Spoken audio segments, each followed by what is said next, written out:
എനിക്ക് ഇതുവരെ പ്രോജക്റ്റുകളൊന്നും വന്നിട്ടില്ല.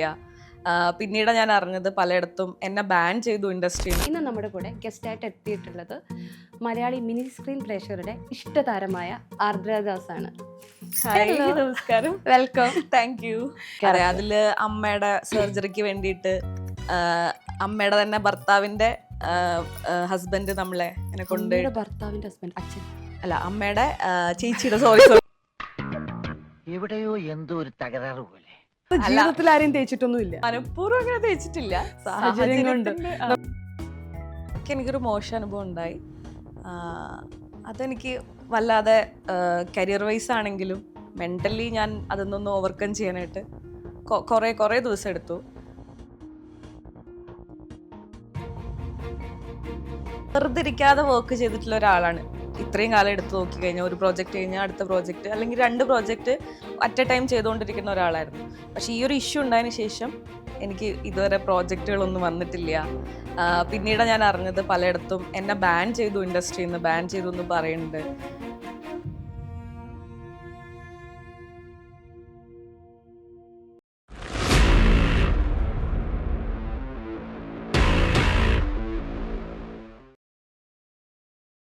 Hi hello, welcome to serial today. It's me Nimisha Ram. ഇന്ന് നമ്മുടെ കൂടെ ഗസ്റ്റായിട്ട് എത്തിയിട്ടുള്ളത് മലയാളി മിനി സ്ക്രീൻ പ്രേക്ഷകരുടെ ഇഷ്ടതാരമായ ആർദ്രദാസ് ആണ്. നമസ്കാരം. വെൽക്കം. Thank you. ഞാനിപ്പം പറഞ്ഞുകൊണ്ടിരിക്കുക, കണ്ടപ്പോൾ ശരിക്കും നമ്മളൊരു 2-3 ഡേയ്സ് ബാക്ക് കണ്ടിട്ടുണ്ട്. അപ്പോൾ സാരി ഔട്ട്ഫിറ്റിൽ കംപ്ലീറ്റ്ലി ഡിഫറെൻ്റ് ആളാണ്, മനസ്സിലാവണേ ഇല്ല, വേറെ തന്നെ ഒരാള്. നല്ലതല്ലേ അത്? സീരിയസ്ലി ആൾമാറായിട്ട് നടത്തില്ല, ചില സമയം അവിടെ പോയിട്ട് വേറെ ആളായിട്ട് വരാം. എക്സാക്ട്ലി.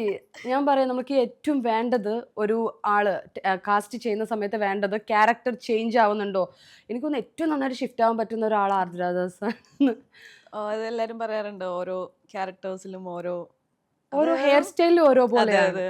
ഇതേ സെയിം ഹെയർ സ്റ്റൈൽ ആണ് ഞാൻ കാണുമ്പോൾ ഉള്ളത്, ബട്ട് യു ലുക്ക് ഡിഫറെന്റ്. സാരിയില് എൻ്റെ ഡിഫറെന്റ്. ഒറ്റച്ചിലമ്പ് സീരിയൽ നോക്കുകയാണെങ്കിൽ വേറെ തന്നെ ഒരു മെച്ചുവേർഡ് ആയിട്ടുള്ള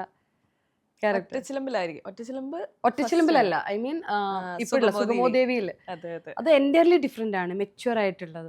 ഇപ്പൊ വളരെ ഒരു ചെറിയ യങ് ആയിട്ടുള്ള സാരി ഇട്ടിട്ടും യങ് ആയിട്ട്. Thank you. അതിലെന്ന് പറഞ്ഞു കഴിഞ്ഞാൽ ഒരു ടീച്ചറിന്റെ ക്യാരക്ടറാണ്. കുറച്ച് മെച്ചുവേർഡ് ആയിട്ട് തോന്നിക്കാൻ വേണ്ടി സ്പെക്സ് ഒക്കെ തന്നു, ഡയറക്ടർ നിർബന്ധിച്ചിട്ട് വെപ്പിച്ചതാണത്. അങ്ങനെയാണ് അതില് കുറച്ച് ഏജ് ഫീൽ ചെയ്യുന്നത്. ഓക്കെ. ആർദ്ര എന്ന ഫാഷൻ ഡിസൈനർ എങ്ങനെയാണ് ആക്ച്വലി ഇൻഡസ്ട്രിയിലോട്ട് വരുന്നത്? ഇൻഡസ്ട്രിയിലോട്ട് വരുന്നത് യാദൃച്ഛികമായിട്ടാണ് വരുന്നത്. ഞാൻ ഫൈനൽ ഇയർ പഠിക്കുമ്പോൾ, ബാംഗ്ലൂരാണ് പഠിച്ചുകൊണ്ടിരുന്നത്. ഫൈനൽ ഇയർ പഠിക്കുമ്പോൾ FBയിൽ ഇങ്ങനെ ഒരു മെസ്സേജ് വരെ ഉണ്ടായി, ഇങ്ങനെ അഭിനയിക്കാൻ താല്പര്യമുണ്ടോ, ഒരു ക്യാരക്ടർ ഉണ്ട്, ചെയ്യാൻ പറ്റുമെന്ന് പറഞ്ഞിട്ട്. അങ്ങനെയാണ് മഞ്ഞുരുങ്കാലത്തിലേക്കാണ് വിളിക്കുന്നത്. അങ്ങനെ മഞ്ഞുരുങ്കാലത്തിൽ ഓഡീഷന് വരുന്നു. ഓഡീഷന് വന്നപ്പോൾ കിട്ടുമെന്ന് വിചാരിച്ചില്ല, കാരണം ആദ്യമായിട്ടല്ല, പണ്ട് ഈ ആൽബംസ് ഒക്കെ ചെയ്തിട്ടുണ്ടായിരുന്നു, അല്ലാതെ ഈ അഭിനയിച്ചിട്ടുള്ള എക്സ്പീരിയൻസ് അങ്ങനെ വലുതായിട്ടില്ല. അപ്പോൾ പോയി, ഒട്ടും പ്രതീക്ഷയില്ല. പിന്നെയാണ് കോൾ വരുന്നത്, സെലക്ട് ആയി, അനിയത്തിയുടെ ക്യാരക്ടറാണ് എന്ന് പറഞ്ഞിട്ട്. പക്ഷെ അതിൽ എനിക്ക് തോന്നുന്നു വില്ലത്തിയൊന്നും അല്ല, ഒരു പാവം, ഭയങ്കര പാവം. അതില് ചിരിച്ചു കഴിഞ്ഞാൽ അപ്പോൾ ഡയറക്ടർ പറയും, നോ, അത്രയും ചിരി വേണ്ട, ചെറിയൊരു സ്മൈൽ പോലും പറ്റാത്ത സങ്കടമുള്ളൊരു. അതില് അമ്മയുടെ സർജറിക്ക് വേണ്ടിയിട്ട് അമ്മയുടെ തന്നെ ഭർത്താവിന്റെ ഹസ്ബൻഡ് നമ്മളെ എന്നെ കൊണ്ട് ഭർത്താവിന്റെ ഹസ്ബൻഡ് അച്ഛൻ അല്ല അമ്മയുടെ ചേച്ചിയുടെ അമ്മയുടെ ചേച്ചിയുടെ ഹസ്ബൻഡ്, എന്തെങ്കിലും പറയുമ്പോ കുറച്ച് പാടാ. അപ്പോൾ പുള്ളി എന്നെ ഇങ്ങനെ കൊണ്ടുപോകുന്ന ഈ പൈസ ഉണ്ടാക്കാൻ വേണ്ടിയിട്ട് വേറെ പല കാര്യങ്ങൾക്കും കൊണ്ടുപോയി. അങ്ങനെ ഒരു സങ്കടം ഉള്ള ഒരു ക്യാരക്ടറാണ് എപ്പോഴും. അമ്മയുടെ സർജറി, മൂത്തകുട്ടിയാണ്. ഈ പറയുന്ന മഞ്ഞുരുകും കാലത്ത് മൊത്തത്തിലൊരു സങ്കടമാണ്. എനിക്ക് മഞ്ഞുരുകും കാലം എന്ന് പറയുമ്പോൾ എനിക്ക് ഈ ഇടയായിട്ട് പോലും റീൽസ് ഭയങ്കര വൈറലാണ്.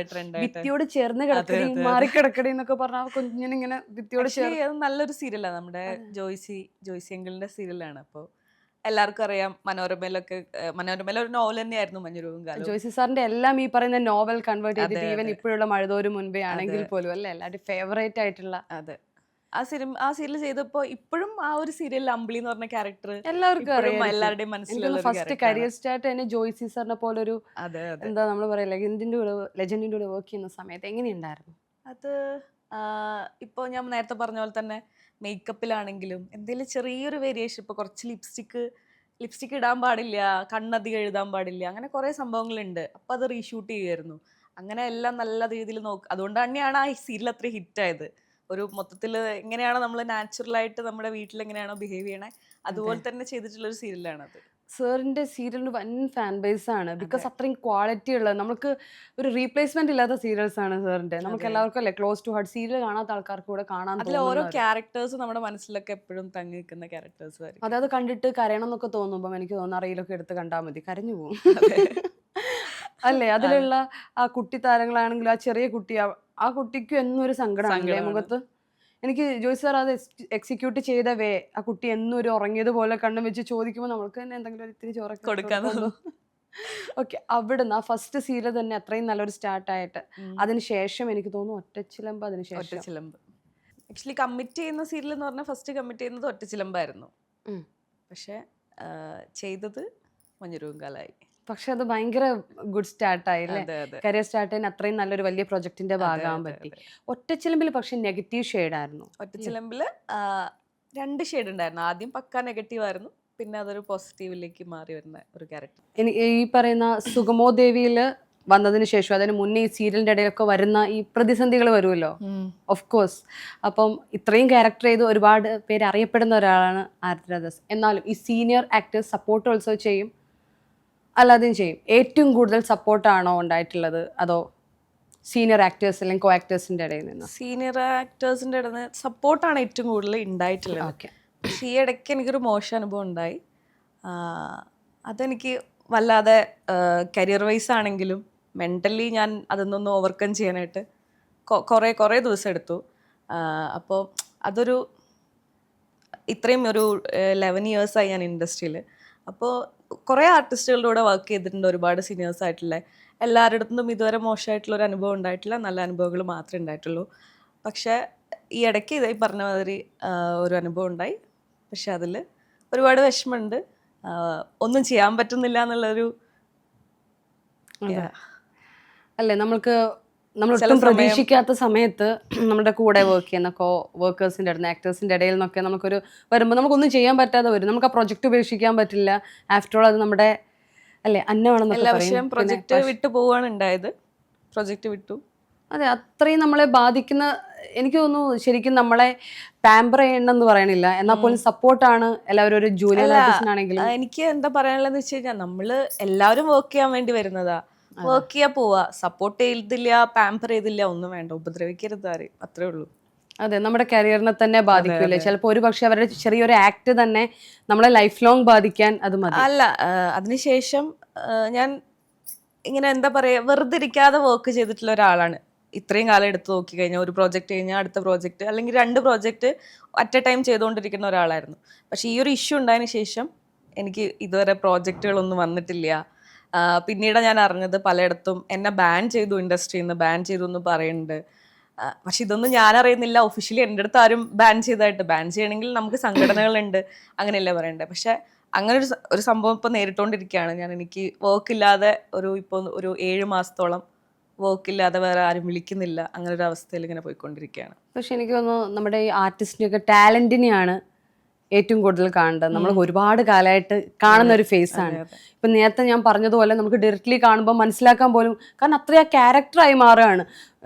ഡയറക്ട്ലി കാണുമ്പോൾ ഡിഫറെൻ്റ് ആണ്, വേറെ ഔട്ട്ഫിറ്റിൽ ഡിഫറെൻ്റ് ആണ്. ഓരോ ക്യാരക്ടർ അങ്ങനെ അഡാപ്റ്റ് ചെയ്ത് നമ്മൾ ആവാഹിച്ചിട്ടൊക്കെ ചെയ്യാന്നൊക്കെ പറയില്ലേ, ആ രീതിയിൽ അത്രയും ടാലന്റഡ് ആയ ആർട്ടിസ്റ്റിനെ ഒരു പേഴ്സണൽ ഗ്രഡ്ജ് വെച്ചിട്ടോ ഒരാൾ പറഞ്ഞതിനെ വെച്ചിട്ടോ ഒരു അവസരം നഷ്ടപ്പെടുത്തുന്നതിനോട് പേഴ്സണലി എനിക്ക് ഭയങ്കര വിയോജിപ്പുണ്ട്.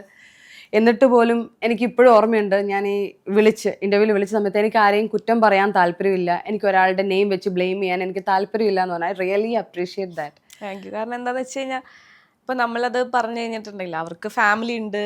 എക്സാക്ട്ലി. അത് ഇവർ ചെയ്ത തെറ്റിന് അത് അവരെ എഫക്റ്റ് ചെയ്യും. സോ അല്ല, ഇപ്പൊ ശരിക്കും മനസ്സിലാക്കേണ്ടത് എന്താന്ന് വെച്ചാൽ, വേണമെങ്കിൽ വളരെ കൂളായിട്ട് ഒരു ഇന്റർവ്യൂവിൽ വന്നാൽ നെയിം തന്നെ എടുത്ത് പറഞ്ഞ് നമ്മൾക്ക് എത്രയോ പെട്ടെന്നല്ലേ വൈറലാവാം, ട്രോൾ ആവാം, ഈ പറയുന്ന ആൾക്കാരുടെ അറ്റൻഷൻ പിടിച്ചു പറ്റാം, എല്ലാവരും കാണും.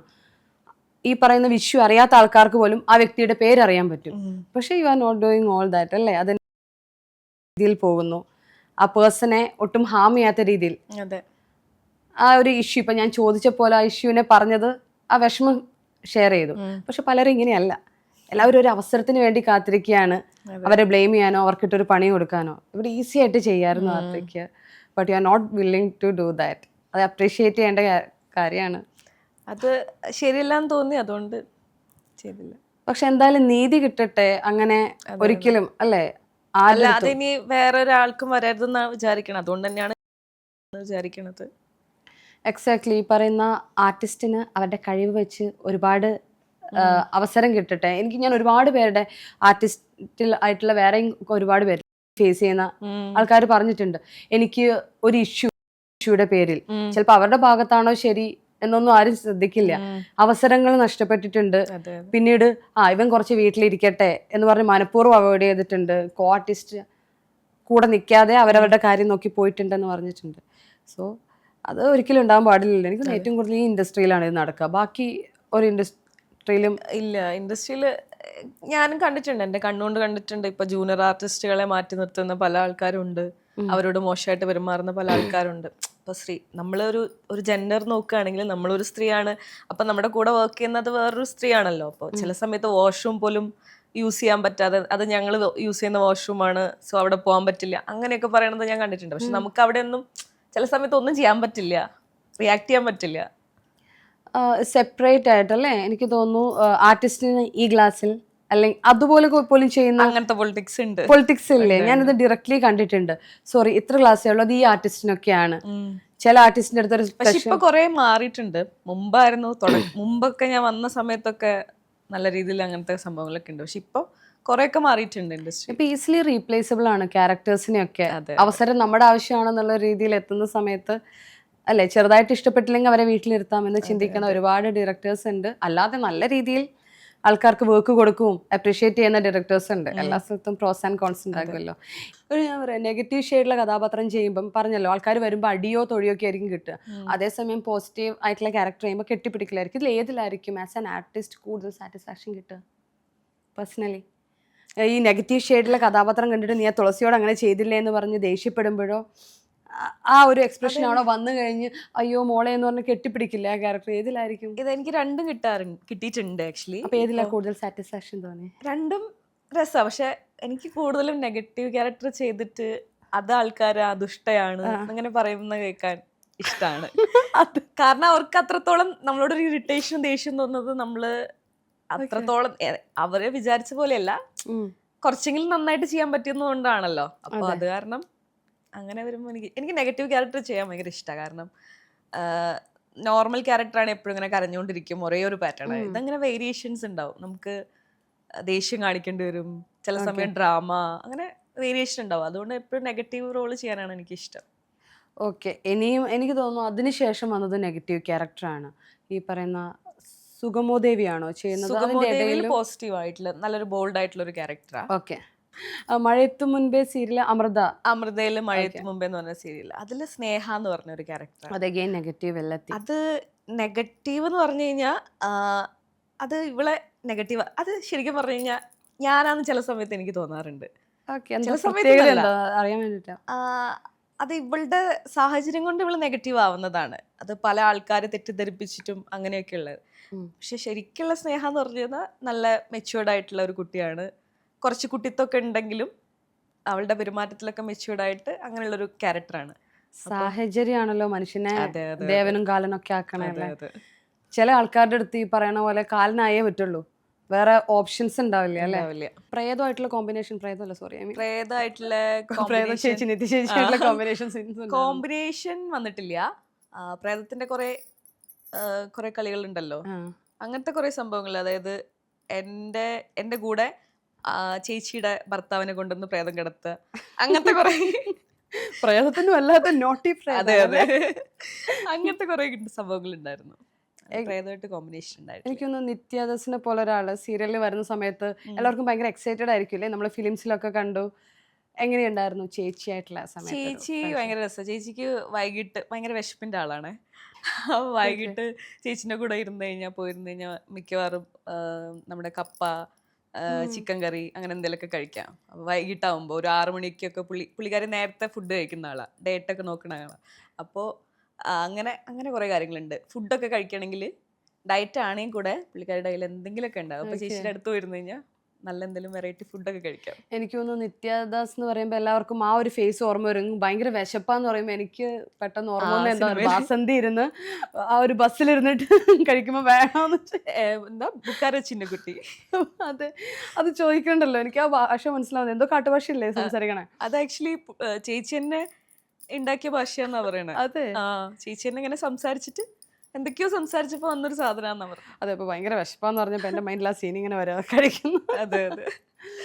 ഓക്കെ, എനിക്ക് തോന്നുന്നു ഈ നെഗറ്റീവ് ഷെയ്ഡുള്ള ഒരു കഥാപാത്രം വരുന്ന സമയത്ത് ഇപ്പൊ കുറെയൊക്കെ കുറഞ്ഞു. പണ്ടൊക്കെ ഈ അമ്മമാരും ഓഡിയൻസ് ഒക്കെ വന്നിട്ട് വഴിയിൽ നിന്ന് കാണുമ്പോൾ ദേഷ്യത്തോടെ സംസാരിക്കും, അടിക്കുക എന്നൊക്കെ കേട്ടിട്ടുണ്ട്. ഇപ്പോഴല്ല, പണ്ട് അങ്ങനത്തെ എക്സ്പീരിയൻസ് ഒന്നും ഉണ്ടായിട്ടില്ല. അങ്ങനത്തെ ഉണ്ട്. കയ്യെത്തും ദൂരത്ത് ചെയ്തപ്പോ ഇതേമാതിരി റെയിൽവേ സ്റ്റേഷനിലൊക്കെ പോകുമ്പോൾ അവിടുത്തെ ചില ചേച്ചിമാരൊക്കെ ഇങ്ങനെ പറഞ്ഞിട്ടുണ്ട്, ഇനിയെങ്കിലും ആ തുളസിയിലൊന്നും ദ്രോഹിക്കാതിരുന്നൂടെ, അങ്ങനത്തെ ഒക്കെ. അല്ലാതെ പിന്നെ സത്യ എന്ന പെൺകുട്ടിയിൽ ഭയങ്കര നെഗറ്റീവ് ആയിരുന്നു. പക്ഷെ അത് തേപ്പുകാരിയല്ലേ? തേപ്പുകാരിയും പിന്നെ ചേച്ചി അനിയത്തിനെ ഭയങ്കരമായിട്ട് ഉപദ്രവിക്കണ ഒരു നെഗറ്റീവ് ഷെയ്ഡുള്ള ക്യാരക്ടറായിരുന്നു.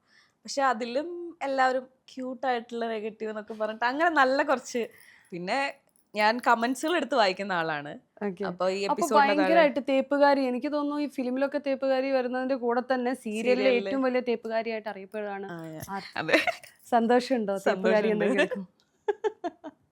യഥാർത്ഥ ജീവിതത്തിൽ ആരെയും തേച്ചിട്ടൊന്നുമില്ല. ജീവിതത്തിൽ തേച്ചിട്ടുണ്ടോന്ന് ചോദിച്ചു കഴിഞ്ഞാ മനഃപൂർവ്വം അങ്ങനെ തേച്ചിട്ടില്ല. സാഹചര്യം കൊണ്ട്, നമ്മുടെ മഹേഷിന്റെ പ്രതികാരം പോലെ സാഹചര്യം കൊണ്ട് ചേട്ടാ. അല്ല, അങ്ങനെ തേപ്പുകാരി എന്ന് പറയുമ്പോ നമ്മള് പറ്റിച്ചിട്ട് പോകുന്ന അങ്ങനെയല്ല. സാഹചര്യങ്ങൾ വരുമ്പോ നമുക്ക് എനിക്ക് തോന്നുന്നു ലൈഫിൽ എല്ലാവരും സാഹചര്യങ്ങൾ വരുമ്പം ഇങ്ങനെ ചെയ്യും. പക്ഷെ അതിനെ ഒരു പേര് ഇപ്പൊ ഇട്ടതുകൊണ്ട് നോർമലി എന്ത് തെറ്റാണെങ്കിലും അവസാനം പെൺകുട്ടികളുടെ തലയിലാണല്ലോ വരിക. അങ്ങനെ ഒരു സംഭവം ഉണ്ട്. അവള് ശരിയല്ല, അതുകൊണ്ട് ആ ഒരു സാധനം ഉണ്ടല്ലോ. ഓക്കെ, ആ ട്രോളൊക്കെ വരുന്ന സമയത്തും ഇങ്ങനെ നെഗറ്റീവായിട്ട് തേപ്പുകാരി വിളിക്കുന്ന സമയത്ത് വിഷമം തോന്നിയിട്ടുണ്ട്? ഇല്ലില്ല, ഞാൻ അതൊക്കെ ആ ക്യാരക്ടർ അത്രത്തോളം എനിക്ക് ആൾക്കാരുടെ ഇടയിലേക്ക് കൊണ്ടുവരാൻ പറ്റിയത് കൊണ്ടാണല്ലോ. അങ്ങനെ ട്രോളൊക്കെ എനിക്ക് ആക്ച്വലി ഭയങ്കര ഇഷ്ടമാണ്. പക്ഷെ ഈ നെഗറ്റീവ് ഇത് കഴിഞ്ഞാൽ വരും തേപ്പുകാരി എന്ന് പറയുന്ന സമയത്ത് ചിലപ്പോൾ ഒരാൾക്കാർ ഓഹോ നീ സാഹചര്യം കൊണ്ടാണല്ല വിട്ടത്. അതേപോലെ ഒരു ടാറ്റു ഉണ്ടായിരുന്നില്ല, ഇപ്പോഴും ഉണ്ടോ അതൊക്കെ? ഐ ലവ് ഹിം എവിടെ എഴുതിയിട്ടുണ്ടായിരുന്നു? മാറ്റി ഇങ്ങനെയാക്കി. അയ്യോ, ക്യാമറയിൽ ഒന്ന് കാണിക്കുക. ഐ ലവ് ഹിം എന്നല്ല എഴുതിയിട്ടുണ്ടായിരുന്നു. അപ്പൊ അത് കുറച്ച് ഫെയ്ഡ് ആയിക്കൊണ്ടിരിക്കായിരുന്നു. അപ്പൊ അത് മാറ്റി. അതെ, അപ്പോഴ് മാറാനുള്ള സമയമായിരിക്കുന്നു. ഐ ലവ് ഹിം കാണുമ്പോ എല്ലാവരുടെയും തെറ്റിദ്ധാരണ എനിക്ക് ഏതോ ഒരു അഫയർ ഉണ്ടായിരുന്നു, സോ പുള്ളിനെ ഉദ്ദേശിച്ച് എഴുതിയതാന്നൊക്കെ. അങ്ങനെയൊന്നും അല്ല. എൻ്റെ ഒരു കസിന്റെ മാരേജ് കഴിഞ്ഞു. അപ്പൊ പുള്ളിക്കാരിയുടെ ഹസ്ബൻഡിന്റെ നെയിം എഴുതി വെച്ചപ്പോ എനിക്ക് ആ സമയത്ത് എഴുതാനൊന്നും ഉണ്ടായിരുന്നില്ല. അങ്ങനെ ഗൂഗിൾ ചെയ്ത് കിട്ടിയതാണ് ഐ ലവ് ഹിം. ഹിം ആവുമ്പോ പ്രശ്നമില്ലല്ലോ. അങ്ങനെ പിന്നെ ബൈസെക്ഷൽ അല്ലാത്തതുകൊണ്ട് കിട്ടാൻ പോകുന്നത്. അങ്ങനെ എഴുതിയിരുന്നു. പക്ഷെ എല്ലാവരുടെയും ഡൗട്ട് ആരാത് ഇങ്ങനെ ചോദിച്ചുകൊണ്ടിരിക്കുകയായിരുന്നു. It's a kind of manifestation actually. നല്ല പിന്നെ സ്നേഹിക്കുന്ന ഒരാളെ തന്നെ കിട്ടും. അതിനുള്ളൊരു മാനിഫെസ്റ്റേഷൻ ആയിരിക്കും. എന്തായാലും അത് മാറ്റിയിരിക്കുന്നു. ഫെയ്ഡായി, നല്ല രീതിയിൽ ഫെയ്ഡായി. പക്ഷെ ഉണ്ടല്ലോ, അത് നമുക്ക് നടക്കാൻ പോകുന്ന കാര്യം മാറിയാലും കുഴപ്പമില്ല, എഴുതി വെച്ചിട്ട് അങ്ങ് വിടുക എന്നാണ് മാനിഫെസ്റ്റേഷന്റെ ടെക്നിക്ക്. എങ്ങനെയാലും മാനിഫെസ്റ്റ് ചെയ്യാറുണ്ടോ? പിന്നെ എനിക്ക് മാനിഫെസ്റ്റ് ചെയ്ത് അവസാനം ആ മാനിഫെസ്റ്റ് ചെയ്ത കാര്യങ്ങളൊക്കെ നടന്നു കഴിയുമ്പോൾ അടുത്ത പേടി ഇത് വല്ല പെടലാണ്. എനിക്കത് കുറച്ച് കഴിഞ്ഞപ്പോഴാണ്, ഒരു 2-3-4 മാസമൊക്കെ കഴിയുമ്പോഴാണ് ഡൈജസ്റ്റ് ആയി വരിക. പിന്നെ അതൊരു പണിയാണോ എന്നൊക്കെ തോന്നും. ഇനി അതേപോലെ ഈ ഇടുന്ന വേഷങ്ങൾക്കൊക്കെ ഒരുപാട് ആരാധകരുണ്ട്. Costume, especially sari, dhavani, kurta. ആ പേഴ്സണൽ കംഫർട്ടബിൾ ആയിട്ടുള്ള ഏറ്റവും ഇഷ്ടപ്പെട്ട വേഷം ഏതാണ്? എനിക്ക് ഏറ്റവും ഇഷ്ടം സാരി തന്നെയാണ്. എനിക്ക് സാരി തന്നെയാണ് ഭയങ്കര ഇഷ്ടം. കാരണം എന്തെങ്കിലും ഒരു ഫംഗ്ഷൻ ആണെങ്കിൽ ഞാൻ കൂടുതലും സാരി തന്നെയാണ് ചൂസ് ചെയ്യുക. കാരണം സാരി എടുത്തു പോകുമ്പോൾ എനിക്കൊരു കോൺഫിഡൻ്റ് ആണ്. പണ്ട് തൊട്ടേ ഫാഷൻ ഡിസൈനിങ് പഠിക്കുമ്പം നോർമലി ഫാഷൻ ഡിസൈനിങ് പഠിച്ച ആൾക്കാരൊക്കെ വെറൈറ്റി ആയിട്ട് പല കോസ്റ്റ്യൂംസ് ട്രൈ ചെയ്യാൻ ശ്രമിക്കും. അപ്പോൾ ഈ സീരിയൽസിലൊക്കെ ഏതെങ്കിലും രീതിയിൽ കോസ്റ്റ്യൂം ഡിസൈനേഴ്സിനൊക്കെ ഹെൽപ്പ് ചെയ്തിട്ടുണ്ട്? ഇല്ല, അത് സീരിയലിൽ അങ്ങനെ പറ്റില്ല. അങ്ങനെ അവർക്ക് തന്നെ ഉണ്ടാവില്ലേ? അത് ഓൺ കോസ്റ്റ്യൂമാണ് നമ്മൾ കൊണ്ടുവരുന്നത്. അപ്പം നമുക്കങ്ങനെ സീരിയലിൽ അങ്ങനെ ഈ ഫാഷൻ ഡിസൈനിങ് അങ്ങനെ നമുക്ക് പറ്റില്ല. ഇല്ല, നമുക്കങ്ങനെ എനിക്ക് യൂസ്ഫുൾ ആയിട്ടില്ല ഞാനത് പഠിച്ചതുകൊണ്ട്. ഓക്കെ. അല്ലാതെ ഇപ്പോൾ ഒരു മാരേജ് ഫംഗ്ഷൻ ഒക്കെ വരുമ്പോൾ എൻ്റെ അമ്മ സ്റ്റിച്ച് ചെയ്യും. അപ്പോൾ എന്തെങ്കിലുമൊക്കെ ഒരു ഡിസൈൻ അനുഗ്രഹമല്ലേ സ്റ്റിച്ച് ചെയ്യാൻ അമ്മയുള്ളപ്പോൾ? പക്ഷെ വലിയൊരു അനുഗ്രഹമാണ്. പക്ഷെ അമ്മേൻ്റെ അടുത്ത് സ്റ്റിച്ച് ചെയ്യാൻ, അത് എല്ലാവരും പറയുന്ന കാര്യം, അമ്മേൻ്റെ അടുത്ത് സ്റ്റിച്ച് ചെയ്യാൻ ഒരു സാധനം കൊടുത്തു കഴിഞ്ഞാൽ ഒരു മിനിമം 2 വർഷം പേജിന്റെ പേര് പറയുന്നുണ്ടോന്നും വിചാരിക്കരുത്. ഈ പേജിൽ നിന്ന് ഞാൻ ഒരിക്കലും ഒരു സാരി ഓർഡർ ചെയ്ത്, എനിക്ക് ഓർഡർ ചെയ്തത് ഒരു ഫംഗ്ഷൻ, ആ ഫംഗ്ഷൻ കഴിഞ്ഞ് ഒരു പറയുന്ന 6-7 മാസം ഒക്കെ 8 മാസമൊക്കെ കഴിഞ്ഞിട്ടാണ് സാധനം എത്തുന്നത്. എനിക്ക് അതിന്റെ ഫാഷനും പോയി, സാധനം കിട്ടിയിട്ടും കാര്യമില്ലാണ്ടായി. അമ്മയുടെ അടുത്ത് ഇപ്പൊ അമ്മൂമ്മയൊക്കെ അമ്മയുടെ അടുത്തായിരുന്നു മുന്നേ കൊടുക്കുക തയ്ക്കാൻ. ഇപ്പൊ അമ്മൂമ്മ പുറത്ത് കൊടുക്കാൻ തുടങ്ങി. പൈസ പോയാലും കുഴപ്പമില്ല, നമുക്ക് സമയത്തിന് ഇടണമല്ലോ എന്ന് പറഞ്ഞിട്ട്. ഞാനും ഇപ്പൊ തന്നെ ചെയ്യണം. എന്റെ സീരിയലിലേക്കുള്ളതെല്ലാം ഞാൻ പുറത്ത് കൊടുത്ത്, അല്ലാതെയുള്ള കോസ്റ്റ്യൂം എന്തെങ്കിലും ചുരിദാറോ അങ്ങനെയൊക്കെ ഉണ്ടെങ്കിൽ വാങ്ങിക്കൊടുക്കും, അവിടെ വെക്കും. അമ്മയ്ക്ക് എപ്പോഴാ തോന്നുന്ന മൂഡിലപ്പോ. പുറത്തുള്ള ആൾക്കാരൊക്കെ കൊടുക്കാറുണ്ടോ അമ്മയ്ക്ക് സ്റ്റിച്ച് ചെയ്യാൻ? ഇല്ല ഇല്ല, പുറത്തുനിന്ന് വാങ്ങില്ല. അല്ല, ഇത് കേട്ട് കഴിഞ്ഞാൽ തീരെ അമ്മ പറയാം എനിക്ക് വല്ലപ്പോഴും എന്തെങ്കിലുമൊക്കെ കിട്ടിക്കൊണ്ടിരുന്നില്ല. അതുകൊണ്ടല്ലോ പറഞ്ഞേ, ആരും കൊടുക്കണ്ട, കിട്ടില്ല. പറ്റില്ല. ആർദ്രെ ഏറ്റവും ഹാപ്പി ആക്കുന്ന കാര്യം എന്തായിരിക്കും? ട്രാവൽ ചെയ്യാൻ ഇഷ്ടമാണ്. സ്പിരിച്വൽ ട്രാവൽ ആണോ അല്ലാതെ? രണ്ടും ഇഷ്ടമാണ്. ഓക്കെ. ഇനി ഏറ്റവും സങ്കടപ്പെടുത്തുന്ന കാര്യം എന്തായിരിക്കും? സങ്കടപ്പെടുത്തുന്ന കാര്യം നമ്മുടെ കൂടെയുള്ള ആൾക്കാർ, നമ്മള് എനിക്ക് ചെറിയ കാര്യങ്ങൾ, അതായത് നമ്മുടെ കൂടെയുള്ള ആൾക്കാരുടെ ചില എന്തെങ്കിലും ഒരു വേരിയൻ്റ് ആയിട്ടുള്ള എന്തെങ്കിലും ഒരു മാറ്റം എനിക്ക് ഭയങ്കരമായിട്ട് ഹേർട്ട് ചെയ്യും. ചിലപ്പോൾ അവരങ്ങനെ വിചാരിച്ചിട്ടായിരിക്കില്ല. അങ്ങനത്തെ ഒരു പ്രശ്നമുണ്ട്, അതെൻ്റെ പ്രശ്നമാണ്. പെട്ടെന്ന് ഇമോഷണൽ ആവും. പിന്നെ ഞാൻ ഓൾറെഡി ചോദിച്ചു, നെഗറ്റീവ് റോള് ചെയ്യാനാണോ പോസിറ്റീവ് ചെയ്യാനാണോ? ഇപ്പം ലൈഫിൽ ഏറ്റവും കൂടുതൽ കേട്ടിട്ടുള്ളത് നമ്മൾ വില്ലത്തി എന്നാണോ അതോ പാവമായിട്ടാണോ അറിയപ്പെടുന്നത്, അതോ വില്ലത്തി ആയിട്ടാണോ? പേഴ്സണൽ ലൈഫിലും ഫ്രണ്ട്സിന്റെ ഇടയിൽ അത് ആദ്യം കാണുമ്പോൾ എല്ലാവരും എൻ്റെ അടുത്ത് പറയും ഭയങ്കര അഹങ്കാരിയാണ്, ഒരു അഹങ്കാരമുള്ള ഫേസ് ഉണ്ട് എന്നൊക്കെ. പിന്നെ കുറെ കഴിയുമ്പോൾ പറയും ഇത്ര പാവമായിരുന്നു. പക്ഷെ എപ്പോഴും പാവല്ല കേട്ടോ. ചില സമയത്ത് ചില ആൾക്കാരോട് നമ്മൾ വില്ലത്തി ആവാറുണ്ട്. ഓക്കെ. ഇനി സീരിയലിന്റെ കാര്യം ചോദിക്കാണ്. ഒറ്റച്ചിലമ്പാണോ മഞ്ഞുരുകും കാലമാണോ? Which is close to heart personally? അത് മഞ്ഞുരുകും കാലം തന്നെയായിരിക്കും. ഓക്കെ. ഒരു സൈലന്റ് റിയാക്ഷനോടാണോ അതോ നമ്മൾ ലൗഡായിട്ട് പ്രതികരിക്കണം എന്നാണോ? ആസ് എ ലേഡി ആണെങ്കിലും എസ്പെഷ്യലി എന്താ പറയുന്നത്, നമുക്കൊരു കാര്യത്തിന് സൈലന്റ് ആയിട്ട് മിണ്ടാതെ സൈലന്റ് ട്രീറ്റ്മെന്റ് എന്നൊക്കെ പറയില്ലേ, ഒരാൾ നമ്മൾ ഹേർട്ട് ചെയ്തു സപ്പോസ്, അവരോട് സൈലന്റ് ആയിട്ട് പ്രതികരിക്കണോ, റിയാക്ഷൻ ഒന്നും ഇല്ലാതെ മിണ്ടാതെ, ഓർ അവരോട് ഓപ്പൺ ആയിട്ട് തുറന്നു പറയുന്നതാണോ? Which is better? ഞാനെല്ലാം ഓപ്പണായിട്ട് തുറന്ന് പറയാം, ഇവൻ ദേഷ്യമാണെങ്കിലും. പക്ഷേ ഇപ്പം എന്താണെന്നറിയോ, മുന്നേക്ക് എങ്ങനെയാന്ന് പറഞ്ഞാൽ കുറേ റിയാക്ട് ചെയ്തിട്ട് കുറേ വള്ളികൾ വാങ്ങിയിട്ട് അങ്ങനെയല്ലേ. ഇപ്പോൾ വെറുതെ പുറത്തു കൂടിയൊക്കെ പോകുമ്പോൾ ആവശ്യമില്ലാത്ത കാര്യത്തിനൊക്കെ റിയാക്ട് ചെയ്യും, വെറുതെ ആൾക്കാരെയൊക്കെ രക്ഷിക്കും. ഒരു കാര്യം ഇല്ലാണ്ടാവും, വള്ളിയാന്ന് നമുക്ക് അറിയണ്ടാവില്ല, പക്ഷെ അത് വള്ളിയായിട്ട് വരും. അങ്ങനെ റിയാക്ട് ചെയ്ത് കുറേ പ്രശ്നങ്ങൾ വാങ്ങിയിട്ടുള്ള ഒരാളാണ് ഞാൻ. അപ്പോൾ ഇപ്പോൾ കുറച്ചായിട്ട് ദേഷ്യമൊക്കെ ഭയങ്കര കുറഞ്ഞു. സോ ഇപ്പം എന്തെങ്കിലും പ്രശ്നം ഉണ്ടെങ്കിലും മാക്സിമം ഞാൻ ഒഴിഞ്ഞു മാറി പോകാറാണ് ചെയ്യുക. ആരോടെങ്കിലും ഓപ്പണായിട്ട് തുറന്നു പറഞ്ഞിട്ട് പണി കിട്ടിയ സിറ്റുവേഷൻ ഉണ്ടാവില്ലേ? ഇഷ്ടം പോലെ. അങ്ങനെ കിട്ടി ഇപ്പം കാണുന്ന ആൾക്കാർക്ക് തന്നെ അറിയുമായിരിക്കും, ആർക്കൊക്കെയോ അങ്ങനല്ലേ നമ്മൾ ഓപ്പണായിട്ട് വിശ്വസിച്ച് പറഞ്ഞിട്ട് അവസാനം പണി കിട്ടുക. അപ്പം എന്താണ് അവരോട് തോന്നുന്നൊരു വികാരം? എന്താണ്? ദേഷ്യമുണ്ടോ? ഒന്നുമില്ല, പുച്ഛം. നൈസ്.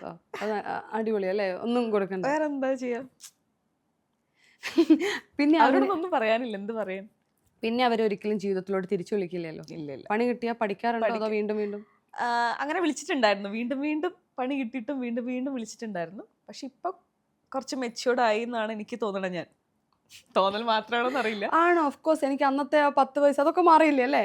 ഇപ്പം ഏജിലൊന്നുമല്ല, ആൾക്കാരിലാണ്. പക്ഷെ ഇപ്പോഴും ഒരു കാര്യത്തിൽ ഉറച്ചു നിൽക്കണ്ടല്ലേ, അത് എന്ന് വെച്ചിട്ട് മലയാളി സാരം വരാതെ ഇരിക്കണ്ട. നല്ല ആളാണെങ്കിൽ തീർച്ചയായും. ഞാൻ പറഞ്ഞത് എനിക്ക് ആ ഒരു കൾച്ചറും ആ ആൾക്കാരുടെ പെരുമാറ്റമൊക്കെ കൊണ്ടാണ് നമുക്ക് ഇഷ്ടപ്പെടുന്നത്. അതുപോലെ മലയാളികൾ പെരുമാറിക്കൂടെ? അതെ, നല്ല റെസ്പെക്ട് നമുക്കല്ലേ. എനിക്ക് തോന്നുന്നു ലേഡീസിന് റെസ്പെക്ട് ആണ്.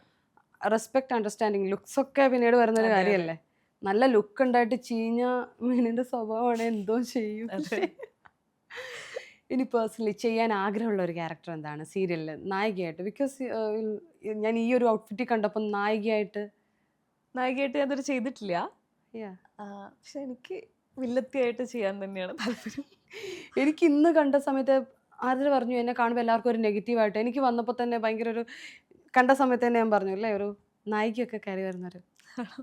Yes, exactly. നായികയായിട്ടും വന്നു, അതിൽ മെയിൻ 2 റോള് വന്നു. ഒരു പുതിയ സീരിയൽ വരികയാണ്, നായികയായിട്ടും ഓപ്ഷൻ ഉണ്ട്, വില്ലത്തിയായിട്ടുണ്ട്.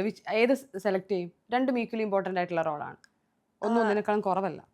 ഇപ്പോഴത്തെ നായികമാർക്കൊക്കെ ഉണ്ടല്ലോ, പണ്ടൊക്കെ എന്ന് പറഞ്ഞു കഴിഞ്ഞാൽ സീരിയലിൽ നിന്നൊക്കെ കണ്ടുവരുന്നത് ഈ കണ്ണീര് സഹിച്ച് അങ്ങനെ എല്ലാം സഹിച്ച് ഇങ്ങനെ. പക്ഷെ ഇപ്പൊ വരുന്ന കുറെ സീരിയലിൽ കുറെ പെർഫോം ചെയ്യാനുള്ള നായികമാർ വരുന്നത്, അങ്ങനത്തെ ക്യാരക്ടർ ആണെങ്കിൽ ഞാൻ നായിക ചൂസ് ചെയ്യും. അങ്ങനെ ഇഷ്ടപ്പെട്ട ഏതെങ്കിലും സീരിയൽ ഒരു ക്യാരക്ടറിനെ കണ്ടിട്ട് ഓക്കെ ഇങ്ങനെയുള്ള ഒരു ബോൾഡ് ആയിട്ടൊരു നായികനെ കണ്ടിട്ട് യെസ്? സീരിയലില് ഇല്ല, എനിക്ക് ചെയ്യാൻ ആഗ്രഹമുള്ള ഒരു ക്യാരക്ടർ എന്ന് വെച്ച് കഴിഞ്ഞാൽ നമ്മുടെ രസതന്ത്രല്ല, മീര ജാസ്മിൻ്റെ ഫസ്റ്റ് മൂവിയില്ലേ, ഫസ്റ്റ് മൂവി ഏതാന്ന് എനിക്കറിയില്ല, മൂവീസ് ഒക്കെ അറിയാം. ദിലീപും മീര ജാസ്മിനും. ഗ്രാമഫോൺ ഒന്നുമല്ല, അതൊക്കെ പഴയ സൂത്രധാരനിലെ നമ്മുടെ ബിന്ദു പണിക്കർ ആ ചേച്ചി എനിക്ക് ഭയങ്കര ഇഷ്ടമായിട്ടുണ്ട് ആ റോള്. ഞാനത് റീക്രിയേറ്റ് ചെയ്താലെന്നൊക്കെ ആഗ്രഹിച്ചുകൊണ്ടിരുന്നുണ്ടായിരുന്നു. ശരിക്കും അതുപോലെ വെറൈറ്റി ആയിട്ടുള്ള ഭയങ്കര എക്സ്ട്രീം വില്ലത്തിയാകാൻ ഭയങ്കര ഇഷ്ടം. പക്ഷെ അങ്ങനത്തെ ഒരു ക്യാരക്ടർ ഇതുവരെ കിട്ടിയിട്ടില്ല, എക്സ്ട്രീം ആയിട്ടുള്ള ഒരു വില്ലത്തി റോൾ. ഇത് കാണുന്ന ഏതെങ്കിലും ഡയറക്ടർ വിളിക്കട്ടെ, ഞാൻ വിചാരിച്ചൊരു പോലെയല്ല, നമ്മൾ ചിന്തിക്കാത്ത ടൈപ്പ് ഓഫ് ക്യാരക്ടർ ഒക്കെയാണ് മൈൻഡിലുള്ളത്. അതെനിക്ക് ഭയങ്കര ഇഷ്ടപ്പെട്ട ക്യാരക്ടറാണ്. ഞാൻ എപ്പോഴും കുറെ കാലമായിട്ട് അങ്ങനത്തെ ഒരു ക്യാരക്ടർ കിട്ടിയാൽ കൊള്ളാം എന്ന് വിചാരിച്ചോണ്ടിരിക്കണം. ഓക്കെ, ഇപ്പൊ കറന്റ് ചെയ്തുകൊണ്ടിരിക്കുന്ന സീരിയൽ എന്ന് പറയുന്നത് സുഗമോ ദേവി. അതിൽ ഓക്കെ ആ ക്യാരക്ടേഴ്സിന് ഇപ്പം ചെയ്തുകൊണ്ടിരിക്കുന്ന ക്യാരക്ടറിനെ കുറിച്ച് ടീച്ചറാണെന്ന് മനസ്സിലായി. ഇപ്പൊ ഞാൻ കുറെ കാലമായിട്ട് ആ ക്യാരക്ടറിൽ തന്നെ ജീവിക്കുന്നത് ഭയങ്കര മെച്യൂർഡായിട്ട്. എനിക്ക് തന്നെ ഇടയ്ക്ക് തോന്നുന്നു ഞാൻ വയസ്സത്തിയായോ, എനിക്ക് വയസ്സായോ അങ്ങനെ തോന്നുന്നു. കാരണം 3.5 വർഷമായി സീരിയൽ സ്റ്റാർട്ട് ചെയ്തിട്ട്. സോ 3.5 വർഷമായിട്ട് ആ ക്യാരക്ടറിൽ പോയിക്കൊണ്ടിരിക്കുകയാണ്. അപ്പൊ അതങ്ങനെ ഭയങ്കര പക്വതയുള്ള ഒരു ഓട്ടോ ഡ്രൈവറിന്റെ ഭാര്യയാണ്.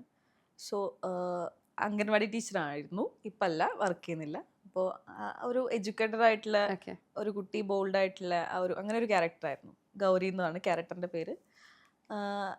അത് എന്താ പറയുക, നല്ലൊരു ക്യാരക്ടറാണ്, കുറേ പെർഫോം ചെയ്യാനുണ്ടായിരുന്നു. സീരിയൽ ചെയ്യുന്ന സമയത്ത് നമുക്ക് വേറെ സീരിയൽ ഒരുമിച്ച് ചെയ്യാൻ പറ്റില്ല. എനിക്ക് എപ്പോഴും ഡൗട്ടാണ്, ഈ ഡേറ്റ് ക്ലാഷസ് ഒന്നും വരില്ല?